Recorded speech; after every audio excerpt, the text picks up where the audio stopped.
Hi folks, Prof. Martins here in Laie, Hawaii. I wish I could be in the classroom with you, but we're still in the middle of the restrictions imposed by the COVID-19 pandemic, so I come to you by way of technology. We are going to pretty soon have an online conversation about the welfare case, which is the basis for the paper in our Religion 480 class, Church Organization and Leadership. So in preparation for our conversation, I have these two videos, one giving an overview of the law, consecration, and stewardship in the United Order, which is from where a lot of the principles of the church welfare system were taken from. And I think it is important that we all understand that. And in this video, I'm going to give you some of the basic instructions so that when we have our conversation online, we will have a more productive and shorter time to have that conversation. So I don't have to explain all these things to you at first. So let's begin reviewing some of the things that you had in your readings for this topic. And we begin with the statement from the First Presidency in 1936 on the welfare system. And this was read by President Heber J. Grant in 1936, where he said, "Our primary purpose was to set up, insofar as it might be possible, a system under which the curse of idleness would be done away with, the evils of a dole abolished," and once again, dole is a freebie, something that you get for nothing, "the evils of a dole abolished, and independence, industry, thrift, and self-respect be once more established amongst our people. The aim of the church is to help the people to help themselves. Work is to be re-enthroned as the ruling principle in the lives of our church membership." So whenever we analyze a welfare case, we need to have these basic principles, this philosophy in mind. The aim of the church is to help individuals to help themselves. And abolish idleness and dole, and establish independence, thrift, self-respect. These are the things we need to have in mind. Now, when I created this course, Religion 480, and once again, this is a course that you do not have in the other BYUs in Idaho, in Provo, I thought, well, instead of having my students, write, just a regular paper about some topic related to leadership, I thought, I think it would be good to give a experience, close to real life experience, on something that we spend a lot of time in church leadership dealing with, which is the temporal salvation of the people. Yes, what we spend most of our time in church leadership, it's not so much with the spiritual things, but the temporal things. It's healthcare, employment, education, mental health, emotional health, relationships, family relationships. It's food, shelter. These are the things we spend a lot of time dealing with. And so I thought, I think it would be not only proper, but I think it would be absolutely essential that in this course, we would deal with this as our paper.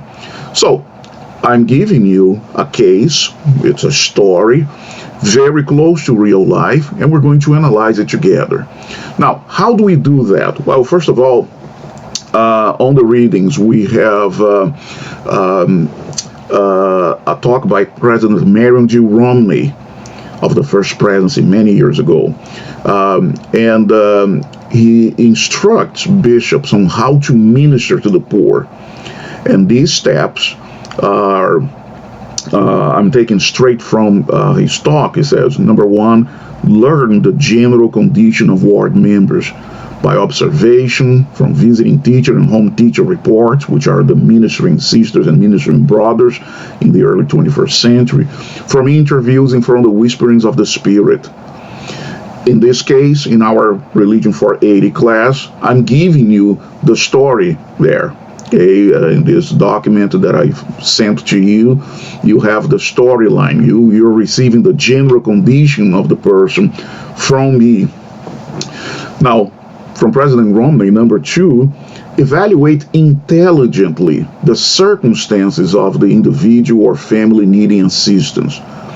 And he recommends using the needs and resources analysis form, which, to tell you the truth, in my experience in the church, even having served as a bishop twice, I confess I never used it. And I don't know how many bishops have used it, but it exists. It's there. Now, he also tells us, number 3, counsel with the individual or family involved. Assess the situation in a sensitive and kind manner. Remember, we read in the Doctrine and Covenants how this is supposed to be done. Remember, the Lord stated that every man or every family may be amply supplied and receive according to their wants and according to their needs, as long as, or inasmuch, as long as those wants are just or justifiable. So, sensitive and kind manner. We're just stewards. We're just agents of the Lord to administer temporal salvation. And so when people come to us, sometimes they come, a little ashamed. Look, we need to reassure them. Say, no, look, you're coming to the right place.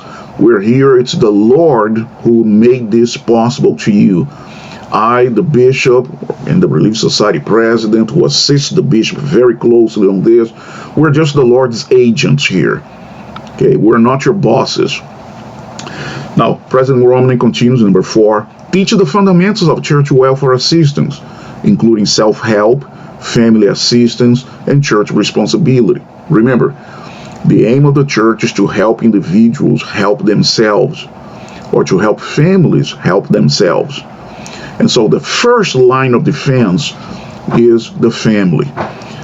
The church comes to supplement whatever the family is unable, or whatever the individual is unable to provide for him or herself.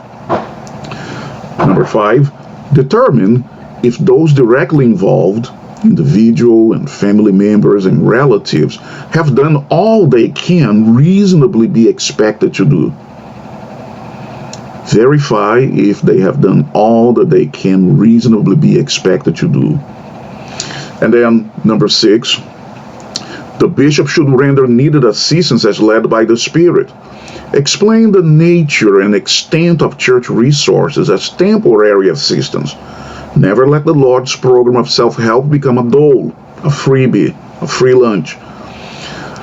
Number 7, determine the work or services to be performed by the recipients. This provides the privilege of maintaining their dignity and self-respect while sharing in the process of generating the resources they and others will use. And so, every time somebody receives assistance from the church, every time, the person should do something. We should have a little bit of work to do. It doesn't have to be a whole lot. In fact, very often what I would do, I would ask the person or the family to provide a meal for the full-time missionaries, or look, can you wash the cloths for the sacrament table, or could you come here on Saturday morning, early morning, a Saturday, and help us mop the restrooms in the meeting house, something like that. Something that would be, about a half an hour, 45 minutes of work, just for the person to say, I worked for what I received from the church. Okay, this is absolutely essential. It builds the person's self-respect. It maintains the person's dignity. Now, and then President Romney continues with number 8. working with the Ward Welfare Committee, and today the Ward Councils take that place, foster and then implement a plan of rehabilitation. Deal with the root cause of the problem so the individual or family can again become self-sustaining. Today we use the term self-reliant and be able to provide for themselves. So this is what we have, just one of the highlights from the readings you have on the topic of church welfare. Now, I gave you also a diagram. It's based on an old diagram from the church with what we look for when we're going to analyze the case. What should we look for? And this diagram that you have now on screen shows, number one, the areas of personal and family preparedness that we have to analyze, each one of those. And on the other diagram, the elements of the church welfare organization, the resources made available by the church, or the resources provided by the church.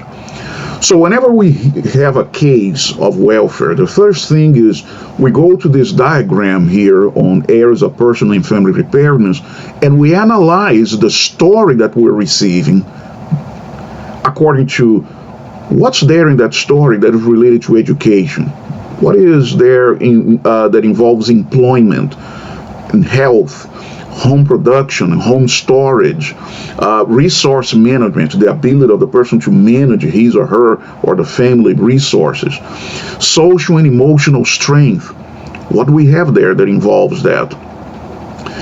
And then, after we analyze, okay, then we'll go to the other diagram and see, okay, after the family or the individual, okay, is able to help themselves, are there any additional needs that the church can then step in and supplement? And that's what we have in the church welfare organization. We have the self-reliance resource centers. We used to call them employment services. Now it's self-reliance resource centers. Local welfare resources, and I call these human resources. Who do we have in our neighborhood who can assist people? And this could be members of the church or members from other faiths or people who do not subscribe to any religion. Who knows how to do things? Who knows financial planning? Who can provide legal services if it's necessary in a pro bono manner, that it is, for free? Who can provide medical or dental services, a dentist, at a discount so the church can pay at a discount? Are there anything that we would need from the bishop's storehouse if we have the storehouse available? Some of you may be in countries where we do not have a bishop's storehouse. In these cases, the bishop then provides. He goes to a grocery store and purchases with church funds enough food and materials to provide for that person or that family for 2 weeks. And the bishop pays that with funds coming from the fast offerings. Now, we also have in the church organization church production projects. These are the church's farms, canneries, and the church has been for a number of years now expanding this operation around the world, so that we have the materials and the foods and other supplies that will stock the shelves in the bishop's storehouses. Now, then we have Deseret Industries. We don't have Deseret Industries or DI, as we like to commonly call it. We don't have Deseret Industries everywhere on the planet. But through the church humanitarian services, and we are able to provide people with second-hand clothes and other supplies, especially in cases from humanitarian service, in case of natural disasters, water, medicines, and tarps, to protect people from the elements and so on. And then we have family services, another element, another organization from the church. We used to call them LDS Social Services and then LDS Family Services, and now they're just Family Services. And they provide, mental health counseling, marital counseling also. We have marriage counselors, we have psychologists, counselors who can assist people with social and emotional problems. And once again, these services are paid by the bishop using fast offering funds. Okay, so now going back then to the case, we have 2 steps, and I sent you a handout with these steps, and I'll just go through them very quickly. So the first step is the analysis of the story that we are receiving. We may be a ward council and hearing something that is going to happen, or it is happening with a member of the church. And so the first thing to do is to make a list of all relevant issues raised in that story. What are the conditions? What are the obstacles? What are the strengths and weaknesses that the person is facing? What are opportunities that the person may have and may not have noticed? Make a list, like a bulleted list, yes, of all relevant issues in the story. In our case here, in our Religion 480 class, in the text of the case. Now, I should tell you, don't invent anything. Okay, because as you see in the next bullet point, okay, list any questions that need further clarification.